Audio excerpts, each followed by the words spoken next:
Ok, bueno. El día de hoy es el seminario de auxiliares del diagnóstico. Vamos a comenzar con la biometría y este seminario debo comenzarlo nombrando a este señor, Sir Harold Ridley. Este fue un médico que durante la Segunda Guerra Mundial atendió a muchos pilotos de la Fuerza Aérea y lo particular de él fue que en su práctica diaria se dio cuenta que los pacientes en los que tenían lesiones con cuerpos extraños intraoculares correspondientes al plexiglas de los aviones, no provocaban, estos cuerpos intraoculares no provocaban estas inflamaciones que sí eran ocasionadas, por ejemplo, con cristal normal. Y esto lo llevó a él o le hizo como encender un bombillito y entender o pensar en que había otro material que el cuerpo no lo rechazaba, y este era el plexiglas de los aviones. Es por eso que él comienza a desarrollar múltiples maneras de crear un lente intraocular para los pacientes con cirugías de catarata. De hecho, él fue muy, muy criticado en su época y fue hasta el año de 1949 donde implanta su primer lente intraocular. Esto lo llevo a colación porque realmente me pareció súper interesante saber de dónde comienza todo esto para saber a dónde hemos llegado actualmente con la cirugía de cataratas. Entonces, bueno, la biometría ocular es la disciplina o la ciencia eh, que se encarga de la medida de los parámetros físicos del globo ocular. Y la biometría como estudio, pues es el estudio que se encarga de la medición de todos estos parámetros físicos del ojo. Como ya lo expliqué anteriormente, el poder refractivo del ojo está dado en su mayormente por el poder refractivo de la córnea y la longitud axial. En cuanto a los tipos de biometría, tenemos dos tipos, la ultrasónica y la óptica. Dentro de la ultrasónica hay dos formas de hacerla, pero es el mismo principio. Tenemos de contacto y de inmersión. Y dentro de la biometría óptica, que es la más reciente, tenemos tres mecanismos. Tenemos los equipos que están basados en interferometría de coherencia parcial, en reflectometría óptica de baja coherencia y en tomografía de coherencia óptica como tal. Pero vamos a hablar un poco de lo que es la biometría ultrasónica y sus diferencias. La diferencia de la ultrasónica con la óptica a grandes rasgos, pues radica en que uno utiliza, como su nombre lo indica, un haz de ultrasonido y la otra, ondas de ultrasonido, perdón, y la otra un haz de luz. La ultrasónica mide desde el vértice corneal hasta la membrana limitante interna. Y la óptica mide desde el vértice corneal hasta el epitelio pigmentario de la retina. Y esta diferencia pues equivale realmente a 0,20, 0,30 milímetros de diferencia, que sí, pues siempre hace el equivalente al grosor de la retina en el área macular. Bien, la biometría ultrasónica utiliza un modo A-scan con una sonda que envía una onda de sonido de 10 MHz con una potencia de 10 MHz. El principio de este estudio radica en que así como la luz, el sonido también al atravesar por los distintos medios, eh, pues también se difracta, se refracta o se dispersa. Y este principio de cambio, y cambia su velocidad obviamente, y este principio de cambio de velocidad que en el ojo que tiene componentes sólidos y líquidos, es el principio por el cual se logra, perdón, este cambio de velocidad es lo que hace que podamos tener las mediciones de la longitud axial. Como el ojo consta de elementos sólidos y líquidos, tenemos que la córnea es un elemento sólido y es el primer pico que vamos a observar. Entonces, cuando atraviesa por elementos sólidos, hace picos o espigas bastante altos sobre la línea base sobre la línea base. Esto quiere decir que aquí la velocidad del sonido es mucho más rápido. Y esta es la configuración normal de una biometría ultrasónica. ¿Sí? Tenemos un primer pico que está dado por el paso del sonido a través de la córnea, un segundo pico que corresponde a la cápsula anterior del cristalino, un tercer pico que corresponde a la cápsula posterior del cristalino y un cuarto pico o espiga que corresponde al complejo retina, coroides, esclera. Es importante conocer esta configuración normal porque como oftalmólogos al momento de recibir una biometría debemos saber cómo es la configuración normal para saber que la biometría está bien hecha o no. Y bueno, aquí en este diagrama pues podemos observar, ya va para sacar el puntero, aquí en este diagrama pues podemos observar los picos correspondientes a cada una de las estructuras. Y vemos que donde hay medios líquidos pues no se hace ningún pico, pero el paso a través de ellos pues es un poco más lento. Ahora bien, la altura de estos picos no solamente se va a ver afectada por, por los tejidos como tal, sino también por el ángulo de incidencia de la sonda. Esto quiere decir que si la sonda no se coloca de manera perpendicular, muchos de estas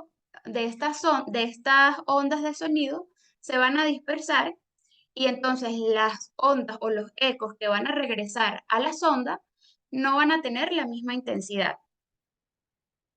Esto pasa, por ejemplo, en las cataratas duras o en las cataratas muy densas. Podemos observar que, por ejemplo, el último pico, que es el correspondiente a la retina, tiende a ser de menor intensidad. Por eso debemos individualizar muy bien cada paciente, conocer muy bien cómo es su ojo, conocer muy bien cómo es su catarata, para saber que si observamos un pico retiniano bajo, se debe a que mucha de, de la intensidad del sonido está siendo absorbido por el cristalino. Pero también hay situaciones como alteraciones a nivel macular y si nuestro paciente no tiene una catarata tan densa, su espiga retiniana debería ser igual de grande. Ahora hay situaciones a nivel macular, como por ejemplo el edema macular, donde tenemos una superficie convexa que también hace que que las ondas de sonido no regresen todas hacia la punta de las ondas, sino que se dispersen. O situaciones, por ejemplo, como una membrana epirretiniana o como en la degeneración macular asociada a la edad. Es súper importante antes de realizar una biometría ultrasónica que antes de iniciar cualquier otro procedimiento que requiera contacto, realicemos primero la queratometría. Las queratometrías las vamos a realizar con otro equipo diferente, ya que por lo general no, ningún equipo de biometría ultrasónica cuenta para hacer con las queratometrías. Entonces, antes de contactar el ojo y quizás deformarlo, es importante tener las queratometrías previas, ya que errores en la queratometría se traducen a errores refractivos postoperatorios. Las queratometrías de 0,1 milímetros se puede traducir a 0,25 dioptrías de error y un error tan grande como de 1 milímetro puede traducirse en 2,50 dioptrías de error refractivo postoperatorio. Aquí al momento de realizar la medición, pues debemos calibrar el equipo, comprobar que la sonda esté bien, utilizar anestésico, bueno, por eso ya son implicaciones técnicas del estudio como tal. En cuanto a que si es de contacto o de inmersión, la diferencia simplemente radica en el accesorio. Por lo general, los equipos de biometría ultrasónica cuentan con la copela para la solución salina balanceada con la solución salina para realizar la biometría.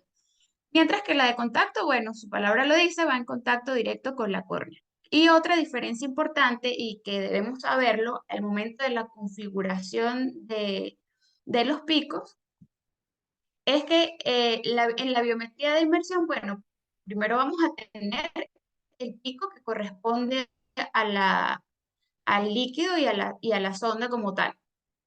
Pero en el pico corneal o en las espigas corneales vamos a tener dos, no una sola. Y en estas dos espigas, ellas deberían ser de igual intensidad. Si no son de igual intensidad, esto quiere decir que no está siendo tomada de forma perpendicular y se está colocando el ángulo de incidencia de la sonda de mala manera, lo que quiere decir que no es una biometría completamente confiable. Ahora bien, todo esto llevó al desarrollo de nuevas tecnologías y nació la biometría óptica. Dentro de la biometría óptica, como ya les dije, pues hay varios equipos basados en varios tipos de tecnologías. Este es el de interferometría de coherencia parcial y hay varios equipos que, que presentan o que lo hacen bajo este principio, y son el IOL Master 500, el ALSCAM y el Pentacam AXL, que es uno de los más nuevos. ¿En qué se basa este principio? Bueno, es una luz incidente que antes de llegar al ojo es reflejada por dos espejos donde se crean dos haces de luz coaxial que van a atravesar el ojo en distintas velocidades y luego se van a reflejar dando o comparándose las dos diferencias para compaginar lo que es no solo la longitud axial, sino muchos otros parámetros. Entonces tenemos que el IOL Master 500, por ejemplo, utiliza o mide la longitud axial con una luz infrarroja de 780 nanómetros y y la distancia blanco-blanco también lo hace con una luz infrarroja un poco mayor. Aquí la curvatura corneal anterior es medida en 6 puntos de referencia de la córnea central y para medir lo que es la profundidad de la cámara anterior se utiliza la iluminación con una lámpara de hendidura. Esto fue, bueno, el primer equipo de biometría óptica y aún es considerado el gold estándar por su gran reproducibilidad, comparándolo incluso con otros equipos y con otras tecnologías mucho más avanzadas. Siguiendo con los equipos que tienen el principio de interferometría de coherencia parcial, tenemos el ALSCAN y su diferencia es que, bueno, utiliza un láser infrarrojo con una longitud de onda un poco mayor para la medición de la longitud axial, una longitud de onda de 830 nanómetros. La queratometría aquí en este caso va a ser medida no en 6 puntos, sino en 36 puntos, y en dos anillos concéntricos de 2.4 y 3.3 milímetros. Y la profundidad de la cámara anterior y el grosor del cristalino, pues es medido por una cámara Scheimpflug giratoria. ¿Sí? Y el Pentacam AXL es un dispositivo que consta de una cámara Scheimpflug que va a girar alrededor del ojo y pues, va a dar muchos más datos y es usado por lo general para el cálculo, o es muy bueno para el cálculo de las lentes intraoculares tóricas. Otro de los principios bajo los que se hace la biometría óptica es bajo el principio de reflectometría óptica de baja coherencia. Y aquí, bueno, aquí están varios equipos. El principal o el primero dentro de esta tecnología fue el Lenstars LS900. Él mide parámetros como longitud axial, grosor de la córnea central, profundidad de la cámara anterior, grosor del cristalino, pero aparte también va a medir el grosor de la retina y la pupila. Las queratometrías se van a hacer en 32 puntos de referencia en dos anillos también. Tenemos dentro de estos equipos, dentro de este sistema, también tenemos el OA2000 y el Galilei G6, que es un poco más nuevo, que es bastante más nuevo. Pero sin embargo, todos ellos realizan excelentes mediciones. Y la tecnología de fuente de barrido, SSOCT, con su equipo Argos, es simplemente un OCT que me va a dar valores bidimensionales de todo el globo ocular. Todos estos equipos, desde la biometría ultrasónica hasta este Largos, que es uno de los más recientes, buscan o han buscado encontrar o medir todos estos parámetros que son parámetros físicos cuantificables. Pero han sido tan específicos porque siempre buscan medir un parámetro que no es físico, sino que es netamente teórico, y es la posición efectiva del lente. Este es un parámetro que no puede predecirse, ya que va a depender de las características individuales de cada ojo, del tipo de lente a implantar, del grosor del cristalino y de la técnica elegida por el cirujano. Todo esto lo que busca es minimizar los errores refractivos postoperatorios al menor porcentaje posible. Y bueno, buscando lo que es la posición efectiva del lente, es donde entra la matemática como ciencia aquí a ayudar a la oftalmología, la matemática y la física ayudar a la oftalmología, ya que tanto la posición efectiva del lente como la potencia del lente son parámetros que hay que calcular. Y es por esto que se crean las fórmulas ópticas, las fórmulas para el cálculo de tanto de la posición efectiva como de la potencia de los lentes intraoculares. Y dentro de las fórmulas tenemos fórmulas que se han creado desde el año 1967 que ya están completamente obsoletas, como las de primera y segunda generación, donde solamente tomaban valores como la longitud axial, nada más. Y bueno, sí conducían a errores de refracción bastante importantes. Con el paso del tiempo, estos errores se han ido minimizando y bueno, han surgido las fórmulas de tercera generación y de última generación. A partir de la SRKT y la Hofer-Q, ya nacen las fórmulas de cuarta generación y todas estas fórmulas lo que hacen es agregar un poco más de parámetros o más de datos para hacer este cálculo un poco más preciso. Como ya les comenté antes, hay que individualizar cada caso, esto es súper importante, porque hay diferentes tipos de ojos y esta es una tabla que me gustó bastante porque los resume mucho o los resume bien. Por ejemplo, en segmentos anteriores pequeños, pero con longitudes axiales normales, tenemos pacientes con microcórnea, pacientes con segmentos anteriores pequeños, pero que presentan miopía axial.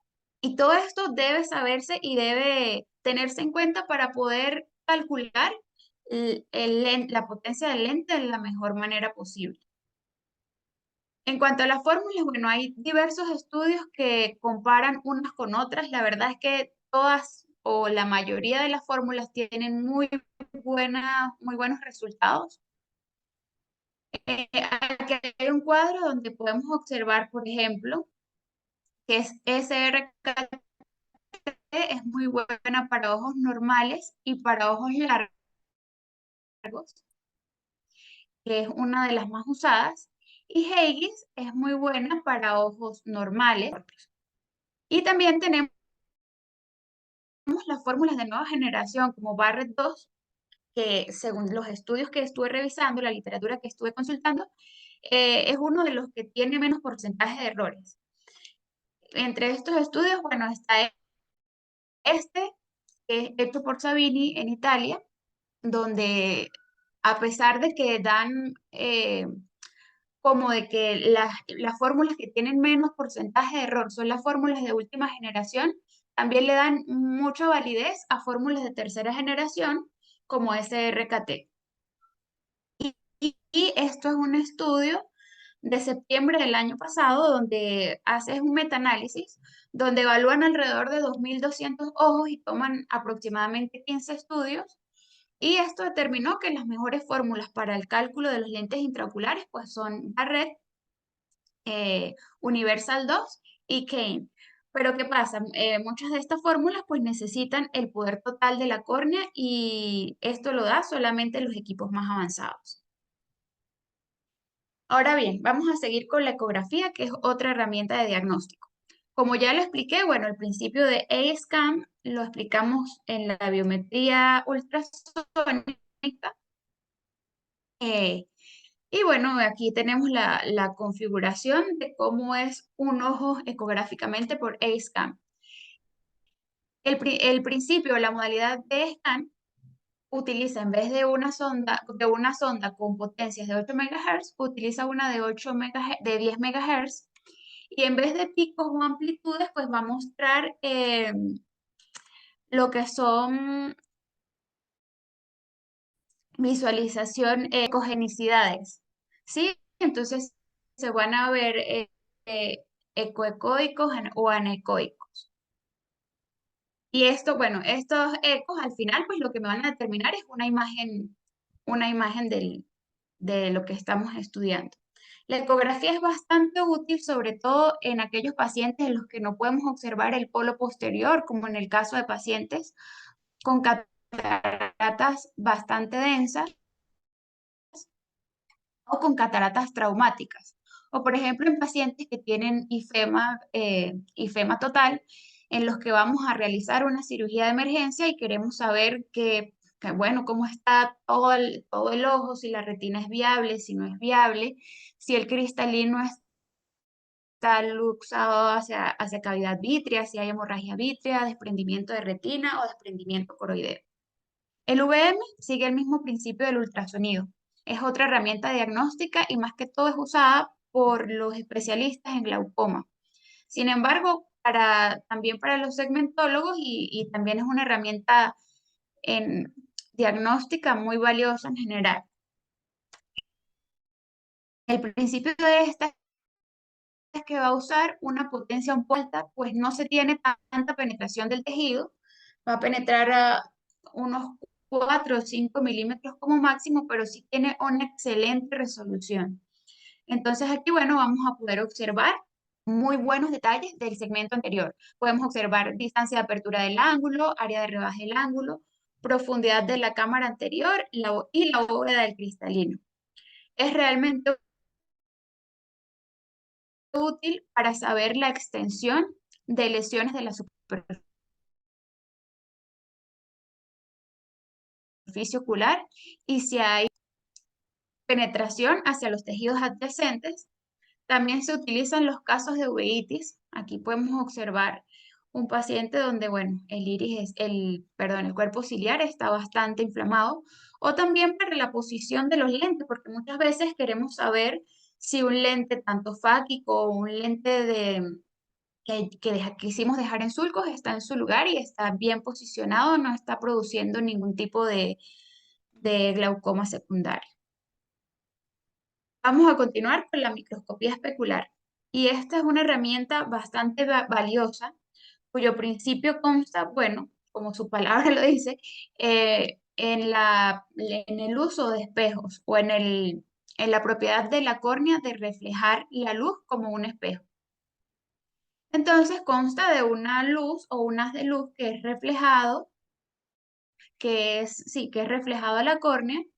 eh, la luz atraviesa todos los tejidos y ella refleja la, la parte que queremos evaluar según el ángulo de incidencia que se le dé. Por lo general, el ángulo de incidencia es normal, es igual en ambos sentidos.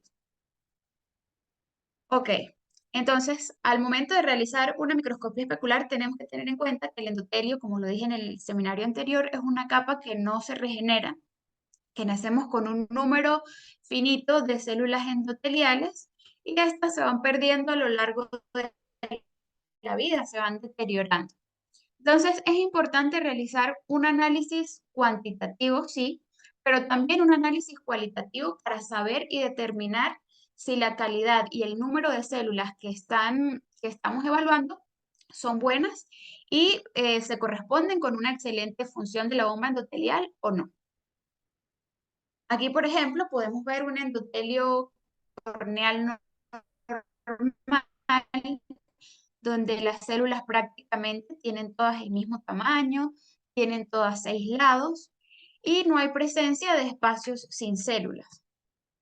Esto es la morfología de un endotelio normal, pero también podemos pasar inadvertidamente células anormales que si no estamos entrenados o nos confiamos nada más en los datos objetivos que nos da la microscopía especular, podemos pasar por alto células que no están cumpliendo una buena función, como por ejemplo el caso de estas células que se encuentran alargadas o el caso de esta célula que está bastante hinchada, esta que contiene organelas, o estas que han cambiado su configuración. Por ejemplo, estas son cuadraditas y si vemos estas de acá son triangulares. Estas células ya están cambiando su configuración porque no están funcionando de la manera correcta.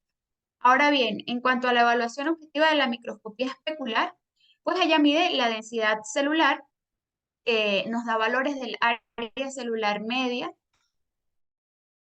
tanto mínima como máxima. Esto quiere decir el tamaño del más pequeño de la célula evaluada y el tamaño más grande, la desviación estándar entre ellas, el coeficiente de variación. Me da dos porcentajes importantísimos que son el pleomorfismo y el polimegatismo y me da la batimetría. Ok, quedó pegadito. Ya va.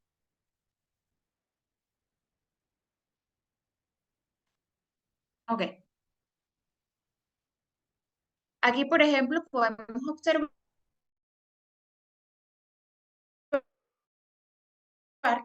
que, que el sistema no los toma como error y de repente sí está sucediendo. Y si no conocemos la configuración normal de las células, podemos pasar inadvertida una densidad endotelial con un número, digamos que bueno, pero de mala calidad. Entonces aquí podemos observar células que no están siendo contadas, como por ejemplo esta, o células o espacios donde no hay células, que esto quiere decir que es un endotelio de muy, muy mala calidad, o espacios donde simplemente el algoritmo no las identifica bien a pesar de que cuenten con toda su hexagonalidad. Ahora bien, esto es importante conocerlo por la siguiente razón. Una densidad endotelial, una densidad de células endoteliales comienza a presentar edema cuando, bueno, esto es bastante variable en los estudios, pero se dice, la literatura dice que de 700 células hacia abajo ya la córnea comienza a presentar edema. Esto quiere decir que no hay una buena función endotelial. Y si a esto vamos o sumamos de que siempre en cualquier procedimiento quirúrgico del segmento anterior hay una pérdida de endotelio del 0 al 30% del total de la celularidad, debemos tener como márgenes de seguridad para poder definir el tipo de cirugía a realizar. Entonces, no nos vamos a ir de repente con un endotelio corneal que tiene una densidad endotelial de 1000 células a realizar FACO si es una catarata extremadamente dura, porque simplemente va a terminar en edema corneal.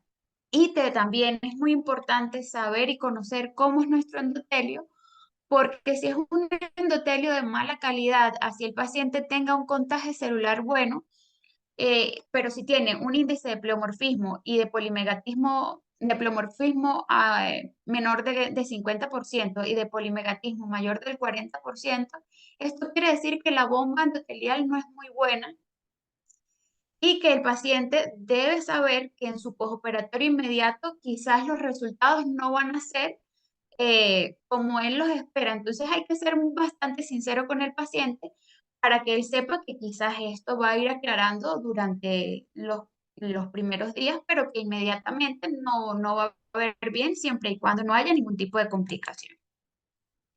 Por último, vamos a terminar con la paquimetría. Bueno, la paquimetría es un valor bastante noble, es medido por muchos equipos, tanto de contacto como no contacto, y es bastante útil porque nos da una idea sobre la presencia de edema corneal, nos ayuda para la corrección de las presiones intraoculares, nos ayuda también para para descartar la presencia de ectasias, de distrofias o también al momento de los trasplantes. Y ya con esto terminamos lo que es el seminario de auxiliares del diagnóstico.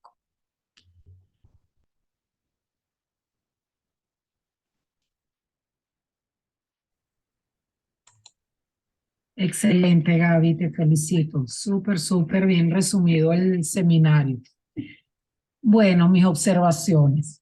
En primer lugar, hacer énfasis en el tema de las queratometrías.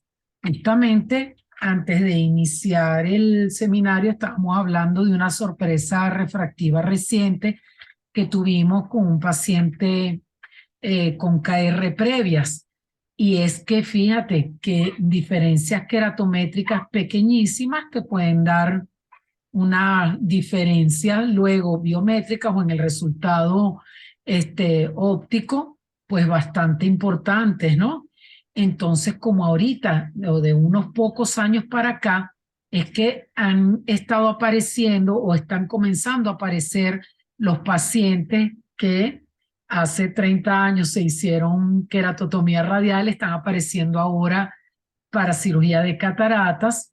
Bueno, ese es un lote de pacientes que vamos a estar recibiendo y en los cuales nos vamos a tener que fajar con los cálculos biométricos precisamente por el tema de las queratometrías. Es lo que, o es uno de los factores que más influye en la dificultad para los cálculos de estos lentes intraoculares. Entonces, importantísimo el tema de poder obtener queratometría por cualquier medio.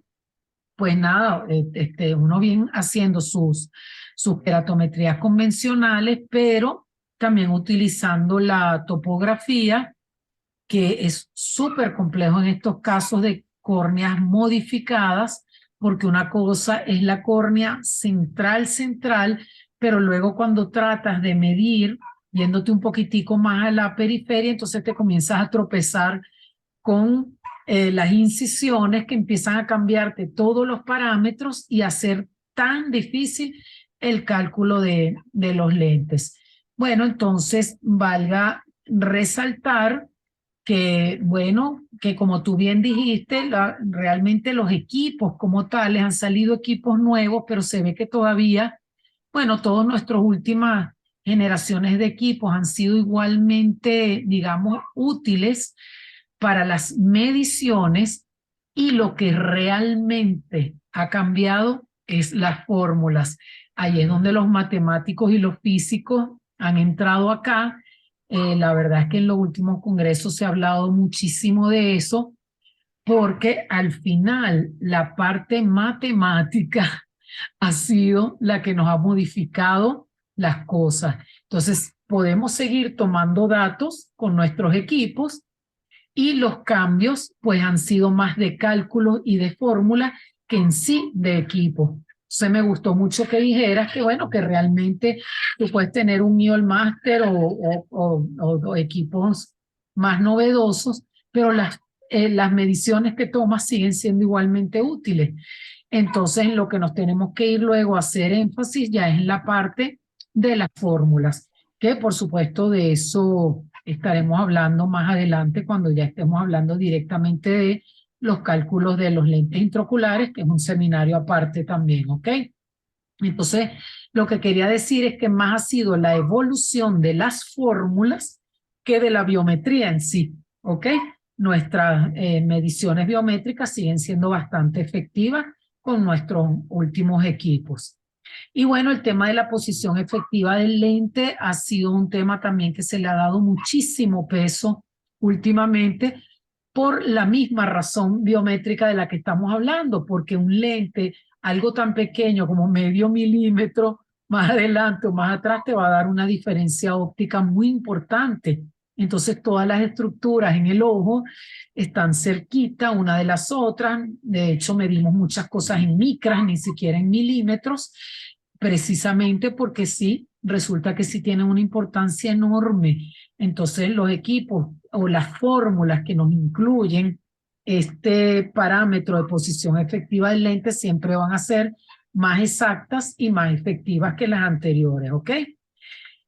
Bueno, precisamente la doctora Laura Jiménez presentó una primera fase de un trabajo comparativo de fórmulas específicamente con el lente IHANS, pero bueno, como presentarlo con IHANS es prácticamente como presentarlo con muchos porque todos los lentes de la casa Technics, que los usamos muchísimo, tienen los mismos coeficientes, pues la misma ay, no me sale la palabra, Constante. Constante.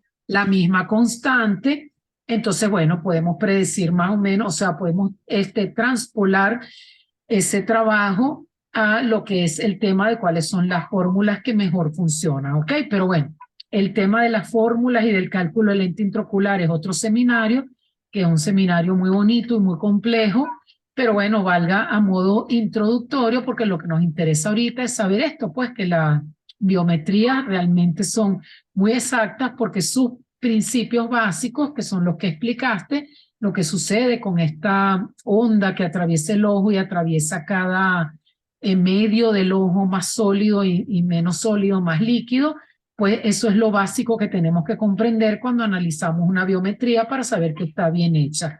Ya por la ecogenicidad, nosotros sabemos qué medio se está viendo, ¿ok? Bueno, entonces eso nos lleva al tema del eco. La ecografía es un examen que no pierde vigencia. Salen cosas muy novedosas, muy modernas y con una capacidad de presentarnos imágenes impresionantes, pero el eco sigue siendo un tremendo aliado. No solo para cuando el cristalino está muy opaco y simplemente ver que la retina esté pegada o no, sino que también el eco es muy útil en la parte tumoral, eso lo hemos visto mucho en nuestros seminarios de cirugía plástica ocular, entonces el eco no pierde vigencia en la parte tumoral, te da diagnóstico diferencial según que sea sólido, líquido, mixto, etcétera, y también para el seguimiento de los casos de desprendimiento coroideo, súper útil también para ver cómo va evolucionando el caso, ¿ok? O sea, el eco sigue siendo también un caballito de batalla nuestro. Y hacer énfasis luego en lo de en VM, estuvo bastante completo, no tengo nada que agregar. En el caso de la biomicroscopía especular, pues hacer énfasis en el tema de la calidad aparte de la cantidad, porque la tendencia muy generalizada es decir, no, sí, tiene más de 2.000 células, tiene más de 3.000 células. Papafaco, no, eso no es así. Eso no es así. Primero que nosotros no conocemos el endotelio previo del paciente. Normalmente la primera vez que estamos viendo su endotelio es cuando le pedimos la biometría previo a una biomicroscopía especular, perdón, previo a una cirugía de catarata. O sea, no sabemos qué tanto se ha venido deteriorando el endotelio de ese paciente desde que era joven hasta el momento en que lo vamos a operar. Entonces, nosotros la parte de la calidad de las células no lo podemos dejar de ver. Gaby, tú lo has visto, que siempre lo vemos cuando estamos analizando nuestros casos antes de la cirugía, que a veces vemos unos buenos contagios y ya vemos que las células ya están comenzando a hincharse, están comenzando a perder la hexagonalidad y entonces nosotros tomamos notitas y sabemos que tenemos que tomar ciertas previsiones en esos casos durante el acto quirúrgico en cuanto al uso de viscoelástico, de cada cuánto tiempo vamos a renovar el viscoelástico en comparación con un paciente con un endotelio completamente normal. Entonces, bueno, el contaje es algo relativo. Y el contaje lo tenemos que siempre emparejar con el examen clínico del grado de cataratas que tenemos, ¿verdad? Porque, bueno, nosotros hemos operado o hemos tenido pacientes, por ejemplo, con 900 células, con contaje de 900, y entonces uno dice, bueno, ok, este paciente mejor lo meto con extracción extracapsular, además utilizando bastante viscoelástico, y entonces, bueno, a veces no es una catarata tan avanzada, pero uno prefiere una buena cirugía extracapsular atraumática, cuidando siempre de no rozar para nada el endotelio, ni siquiera cuando uno saca el núcleo y hacerla con una extracción extracapsular y para qué, ¿sabes? Someterla a FACO con los riesgos de perder esa célula, lo hemos tenido, pues, ¿no? Entonces, estos endotelios por debajo de 1.000 lo tenemos, bueno, en nuestra opinión, la gente, la verdad, es que todas las presentaciones que yo veo y a nivel mundial, la gente se lanza muchísimo más con FACO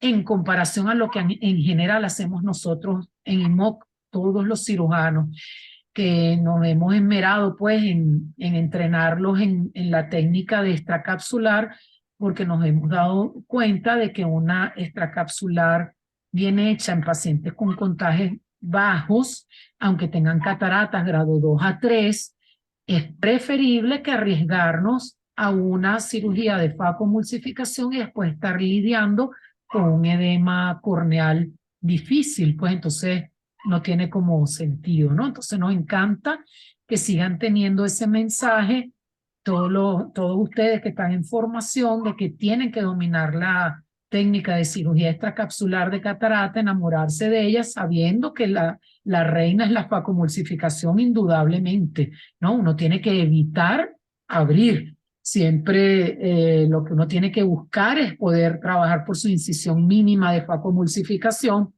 pero eso tiene un límite también. Entonces, ¿para qué luchar con una catarata súper dura, con un endotelio dudoso o bajo, o con esas células ya hinchadas previamente, si tú las puedes resolver con una buena extracapsular? ¿Ok? O sea, esa es la gran importancia de la biomicroscopía especular. Esas son mis observaciones, Antonio. Si tienes algo que agregar, por favor, adelante. Bueno, ya ha sido bastante completa tus observaciones.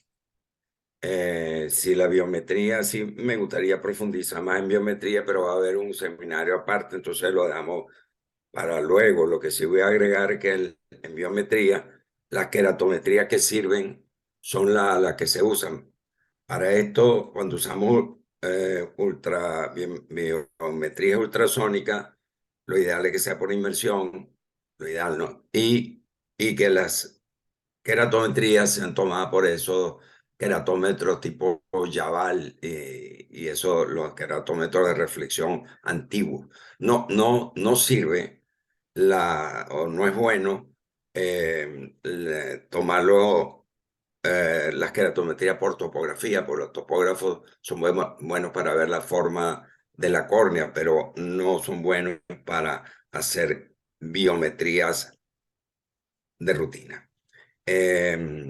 Con respecto a, vamos al ultrasonido, ya está bastante bien dicho todo, son muy importantes en tumores. También es importante cuando se tiene, por ejemplo, los medios opacos y tenemos un desprendimiento de retina, el ultrasonido dinámico, o sea, mandarle al paciente a mover el ojo para ver la motilidad de lo que tiene, lo que queremos ver adentro. Y eso nos da una idea de cuál, del tipo de, por ejemplo, desprendimiento de retina que tiene el paciente, si es un desprendimiento de retina móvil o si es rígido. Si es rígido ya pensamos que tiene una vitreoretinopatía proliferativa y se nos va a complicar la cirugía. Pero mandar a mover el ojo del paciente es bastante útil también para ver hemorragias vítreas o alguna otra cosa que queremos que se mueva dentro del ojo.